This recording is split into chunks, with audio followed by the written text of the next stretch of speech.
I'm really interested in your opinion on what you think is going to be Jewish identity in the next generation. So all these couples that I am intermarrying, and Rabbi Wein is intermarrying, what's going to happen with their Jewish identity? Are they going to create a dual home? Are they going to redefine some kind of identity that has not existed yet, which will be a new entity for the Jewish people? And what is if you were going to prophesize, where do you think we're going with the next generation?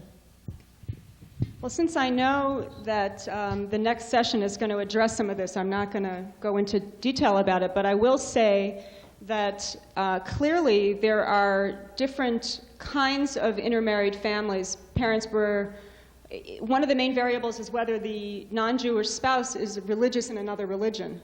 And the ability to negotiate something that's shared is going to depend on the different ingredients that the parents are bringing in. I don't think there's a simple answer to it. What is true for what I've just told you about American Jews is no less true for intermarried families, which is that identity is pretty much constructed and negotiated out of the experiences that people have in the past and what they want to bring with them, what they're rejecting, and what they're seeking. And I think that rabbis and communities can play a very important role by giving people positive experiences where people feel that they can integrate the different elements. Whether it's something normative, whether it gets accepted by all Jews, just like a circumcision may not be accepted by, or a conversion of one branch of Judaism may not be accepted by the next, is going to remain an issue. But I think the remarkable thing about American Jews has been the persistence of interest in Jewishness, which is probably related to the fact that being Jewish in America has become it's become a much more positive social category than in the past. And let me read you one thing. I have a young man I interviewed named Daniel, and I asked him the following question. At one point I asked him, have you ever felt marginal because you're Jewish? He said, no. Probably, if anything, the opposite of marginal. Significant. What would you call the opposite of marginal? When I think of marginal, I mean being taken out of the sphere of influence. Far from being out of the sphere of influence by being Jewish, I would say that being Jewish, if anything, puts me more into the sphere of influence than someone who is not Jewish. How does it do that? Again, having to do with stereotypes that a lot of people have about Judaism, or that I have about Judaism, being respected, intelligent, affluent, successful, that being Jewish gives me, to a degree, an automatic into a Jewish community which is very influential and successful in a lot of ways, one that wields a fair amount of influence. That's a very different young person than what I felt as a person, coming of age in the, late 1960s, early 70s. So I'm trying to argue that the circumstances change. We don't know where we're heading, but the integration and construction process is going to continue. Tamara? You gave us a great deal to think about. You gave it to us very fast. I was very interested. I think I remember that you were talking about whether the concern or the question was ritual or cultural. And one of the survey questions was, as I recall, when you, this is the you is the person you're interviewing, when you face a major life decision, you do or do not turn to Judaism for guidance. And is that a question you ask under the ritual column or under the cultural column, or which column? Well, it ended up factoring as part of the subjective column. It was neither cultural nor ritual. It was in a third dimension that I'm calling attachment to Jewishness. How important is Jewishness in your life? Well, were any of the answers ritual or cultural? No, because I was asking people to tell me how much they agreed or disagreed with the statement. Did you feel, when you have an important life decision, do you turn to Judaism? I turned to Judaism for guidance, so people had to agree or disagree with that. And some people would disagree with it very much, and other people would agree very much, and that would determine how high they scored on that scale. You talked about being interested in the internal life of people. And certainly one of the most important internal elements is belief. Mm-hmm. And you said you didn't deal with it. So you're asking people, do you like being Jewish? Don't you like being Jewish? Are you proud of being Jewish? Are you not proud of being Jewish? So one of the most important factors for determining why people behave the way they do, belief, was never part of your survey. So, you know, the National Jewish Population Survey has been an issue of controversy in the community. It's been questioned. In fact, there was another survey done that came out just before, the American Jewish Population Survey, which actually was sponsored by a member of our own organization, Felix Posen, and they asked a question that obviously the people who sponsored your survey were uncomfortable with. And that question was, given the two words, religious or secular, where would you place yourself? Now that question, obviously, was not a question that the demographers in the official survey of the Jewish community were comfortable with. What was interesting was that 47% of the people answering that question, which does talk about their internal life, 47% of the people answering that question chose the word secular, which can cover a wide variety of things. But it does address a form of alienation from official Jewish life. And it's puzzling to me that if you're exploring the internal life of people, that one would avoid the ideological question. I think you're being way too sharp. And I will say the following. In my in-depth interviews, I did get into issues of belief, but I did not make that the focus deliberately because I think it's a can of worms.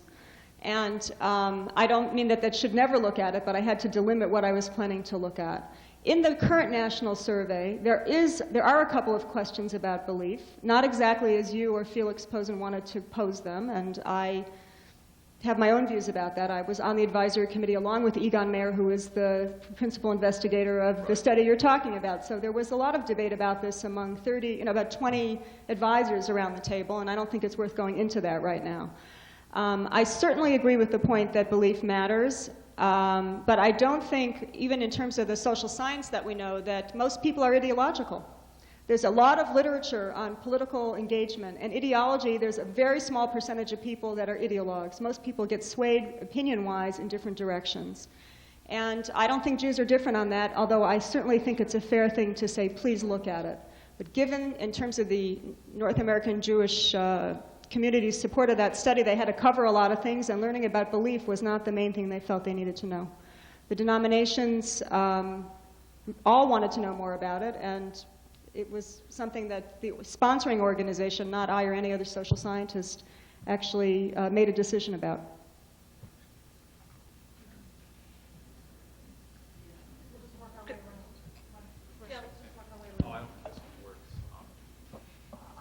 I have a quick question. I think all the categories that you've been raised are really important. It's on fading in and out. All the categories we're talking about. Don't move. Just stay. Okay. I was going to say I'll pretend there's a wasp flying around the room and I have to stay still, but that might be taken the wrong way. It's just a joke. Anyway, now what you're getting at, of course, is the fluidity of Jewish identity, which I think ties into much larger questions about ethnicity in contemporary North America. I think you need new microphones. It's not working. Hello. Okay. Let's see if this works. The fluidity of ethnicity in North America as a whole, where people pick and choose and move in and out, and it reminds me of, it's a phenomenon that I'd like to call Kuiper Belt Judaism. And the reason I call it that is that I'm kind of an amateur scientist, and one thing that I've always been interested in is the way people think about the solar system. We used to think the solar system ended at Pluto, and that was it. And then it was empty space for a zillion, light years or whatever. But now we know that the solar system goes on and on and on and on. And there's all kinds of comets and little asteroids and things that float around that, the solar system goes on for, 10 times further than we used to think. And in a way, one can argue the same thing for ethnicity in North America. There are people who are partially Jews or syncretically Jewish and lots of other things, and I think that all the questions you've been asking help get at that much better. than the more narrow definitions that are being used by previous surveys. But then I have a question, a comparative question, between America and Israel, in that what you're talking about is tremendous variety and liminality and people moving in and out over their lives. The last serious survey I saw for Israeli religious behavior was the one back in 92, 93, the Gutman report, which showed, contrary to popular belief, most Israelis are neither ardently secular nor ardently observant, but are actually something in between. That most Israelis considered themselves, and again gets back to your issue about self-perception, which is so crucial, to be either somewhat or moderately observant, however they defined it. And I'm just wondering if in your data you've, not in your own primary research, but if you've thought through a little bit about comparisons between American and Israeli, changes in American and Israeli Jewish identity and practice. Well, I will say this, that I think when I've presented my findings to my Israeli colleagues and to colleagues who are doing work in Russia and in South America, people are really interested in this approach. It seems to, I've often had the experience with audiences that people say, well, I usually do a talk with slides. You only have one, handout, but usually I sort of show a lot more so people can follow the types. And people say, well, I'm there. Often when I hear, they say often when I hear a presentation that's talking about Reform, Conservative, Orthodox, secular, humanist, whatever, that I'm not represented there. That doesn't speak for where I am. So I know that there's an interest in doing more of this, and I think, therefore, in terms of phenomena, it seems to be getting at something real. Is there research going on about it? I don't know. Would I like to do it? Yes. Who wants to fund me, right? I wanted to ask you if you could reflect a bit more on the question of need for longitudinal studies, because, of course, that's something that gets to the heart of what historians do. You've suggested one way, instead of getting away from static sociological pictures, to try to ask people to reflect upon their life and changing experiences. And I think that's very interesting. And you also brought this into connection with the relationship between practice and consciousness. That is, if practice declines, then consciousness declines. And you said this is not true necessarily within the lifetime of individuals. I'm interested in the question of not necessarily individual lives in their entire length, but rather looking at multi-generational kinds of studies. Now, that's something that's very difficult to get at. The information I've seen, both from the pre-World War II period and recently, suggests not necessarily a connection between consciousness and practice, but does speak directly to the question of intermarriage, which I think Rabbi also raised. And that is, for example, in Germany, where because religion was a part of one's civil class, it was recorded. And in the case of Germany, let's say between 1870 going up to about 1933, about one-fifth of the children born of intermarried couples, and there was civil marriage was legal there, were being raised as Jews. And that says nothing about their Jewish fate after that. The most recent National Jewish, the study, whatever it's called, I think the figure is higher, is 30 or 40%. Now that obviously reflects a difference between the conditions in Germany and the conditions we've been talking about, where in America, being Jewish is really not stigmatized in the way it was either in Imperial or Weimar Germany. So that's a much better track record. Is there any way to then go one step further and say, and maybe enough time has not passed yet, what is the Jewish fate of those children of intermarrieds who are being raised as Jewish? Is there any way to probe that?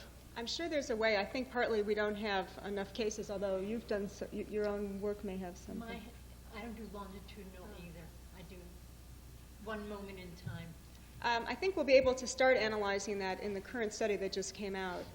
But it's a great question, and I'm sure it's one that we'll be able to look at it in terms of the grandparents, the respondent being a parent, and what they're doing with their kids, So if the respondent is intermarried, we can see what they've done with their kids, but I don't think we have enough cases where it goes back a generation. And See, it'll have to if we wait. were to go back, which we could do by simply locating people who intermarried 50 years ago, 75 years ago, well, they wouldn't be around, but their grandchildren might. But the difficulty with that would be, from trying to predict the future, is that the atmosphere in America has It's changed. right.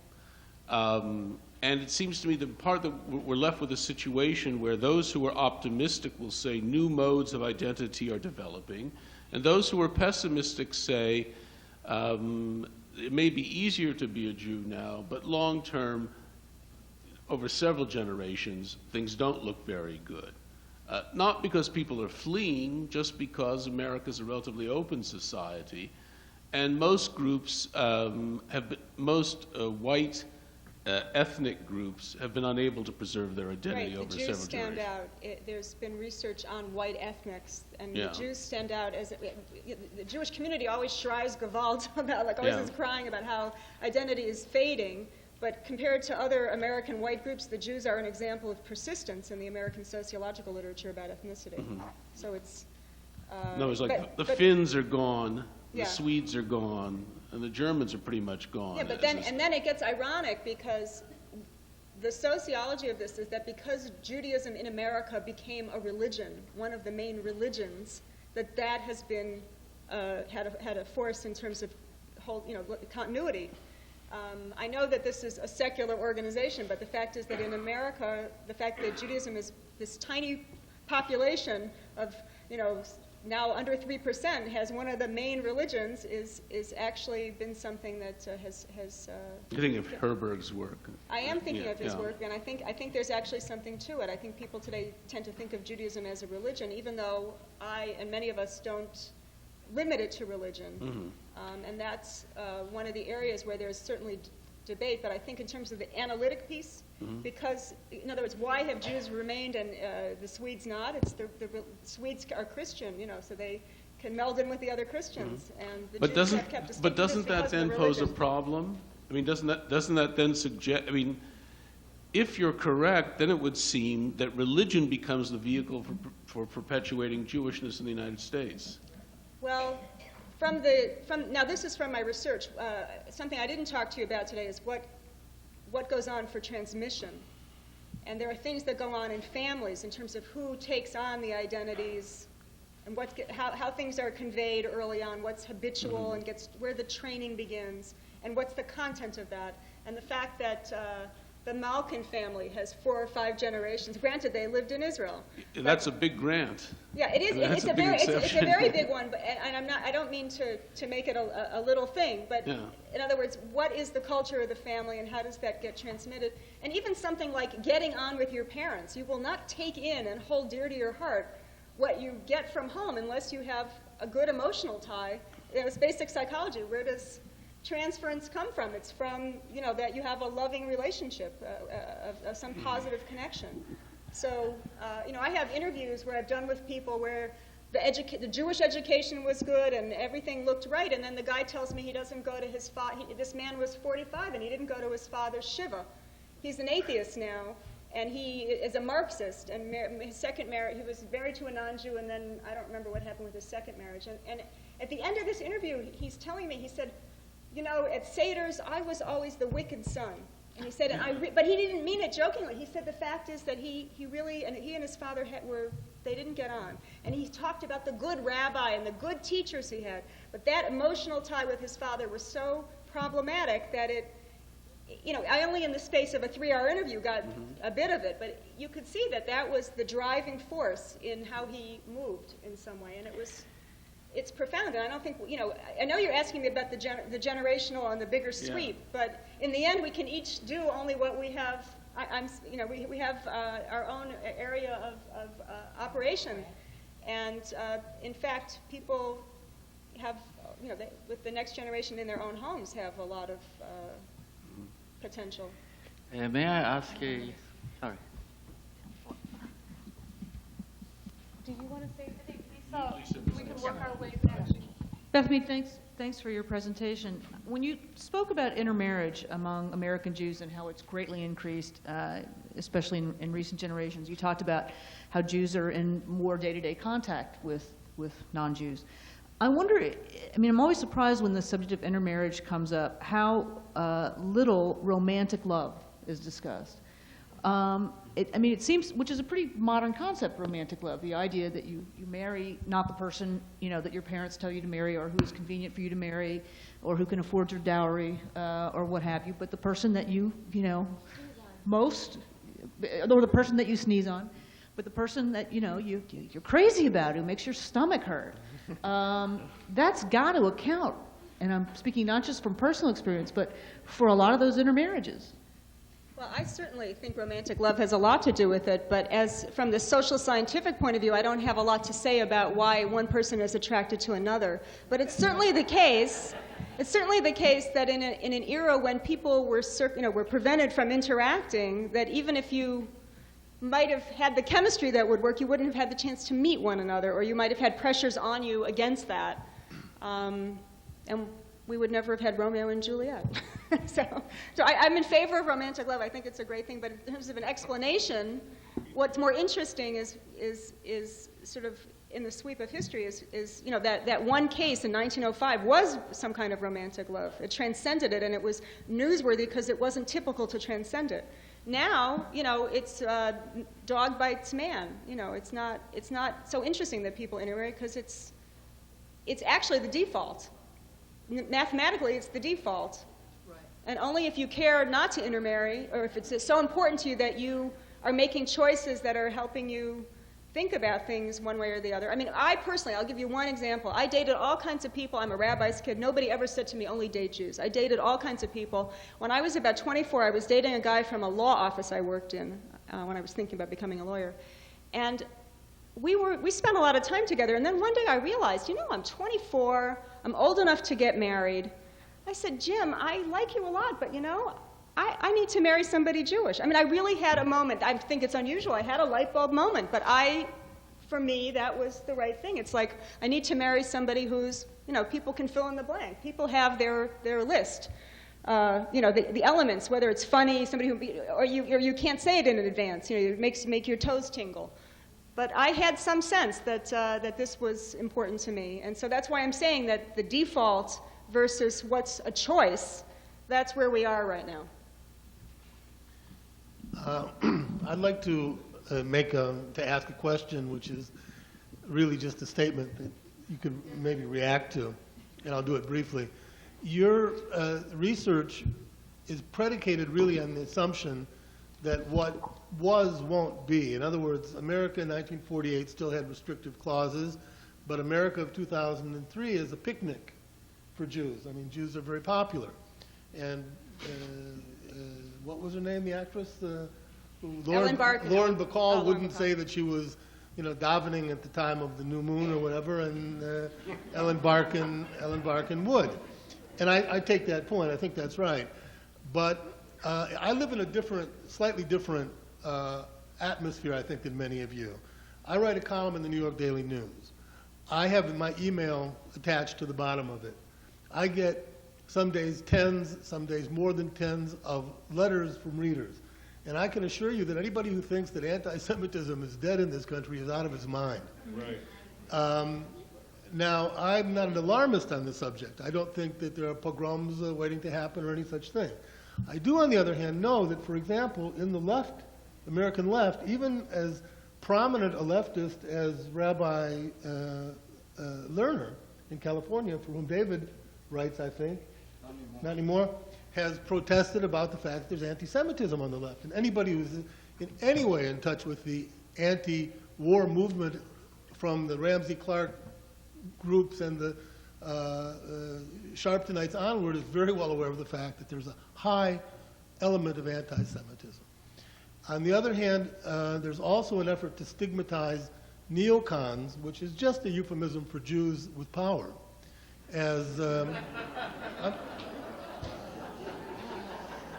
I'm sorry, I know you don't like to hear this, but I'm telling you the truth, that in political language in this country, when you accuse someone or call someone a neocon, you then go on and say, that means Wolfowitz and Pearl and Fife and Libby, and there's a whole litany of people whose names are immediately then recited, and the purpose of that is to make the point that America is controlled by a cabal of Jews. And now I come to my question, which is relevant to your research. If in the event that it might become a little bit harder to be Jewish in America, a little bit less popular to be Jewish in America, if even a congregation like this would have to rethink whether it wants to stand up during its service the only time for the Israeli national anthem, for example, which touched me. But if that moment starts to arrive, then how will American Jews, do you predict, based on your affinity studies, then how will they react? I'm sure that there would be a range of reactions, and it would polarize in some fashion. I can't say who would do what. I will tell you this, though. As I said, I did these in-depth interviews, and I was so struck by how people said they relate to the Holocaust, because it was the one area where I feel like we've had, you know that old line, there's no business like Shoah business, there's no business like work on the Shoah, which is the word for Holocaust, that I've heard about it so much, it's like I've had it coming out of my ears, I don't want to hear about it anymore. That's my reaction, and I live in a very Jewish New York. But out there in the world, the Holocaust is the operant sort of undercurrent. It's sort of like, when will it happen again, is like the question that a lot of people had. And one of my people, I tried to find people who were converted out of Judaism, and I didn't find anybody who agreed to be interviewed. But I did have a couple of people who were married to Christians, active Christians, and raising the kids Christian. And one guy who had that characteristic, that profile, I said to him, tell me about, what are you going to teach your kids about being Jewish? He said the best thing for Jews would be that they should intermarry and assimilate, but the one thing I'm going to teach them is about the Holocaust. And it was the profound part of his, it sort of made sense all of a sudden why he looked for somebody who was American to marry. He described her as the golden Ashiksa. I mean, he really, it made complete sense logically that if you are fearful that they're going to come and get you no matter what you think or believe, that just on the basis of what your blood has been, you're going to get wiped out, then you're going to want your kids to be invisible, but you're going to teach them about the Holocaust. And it was sort of, so I'm answering your question kind of through the back door, but I think underneath your question is this, what way do we go? I think everybody I interviewed had some relationship to the Holocaust, and it was all over the place. So I'm saying by an analogy that people's reaction, if such a future should happen, like you're saying, that things will get more difficult, it'll be all over the place. I don't think we'll have, although I said a minute ago I thought it would split in two ways, I actually think it'll be more varied. So. Rabbi Colton, just a 15-second, this is a sort Harry, of I would never interrupt you. Karom off the billiard table, but this is to Zev. I'm going to find a new name for them then, not call them neocons, because I don't care what ethnic or, I hate what they stand for, but I don't think Jews with power when I think of these neocons. I just need to say that. And Yehuda has the last word here. That's not fair. That's not really fair that I should be the last here, but it struck me that you will.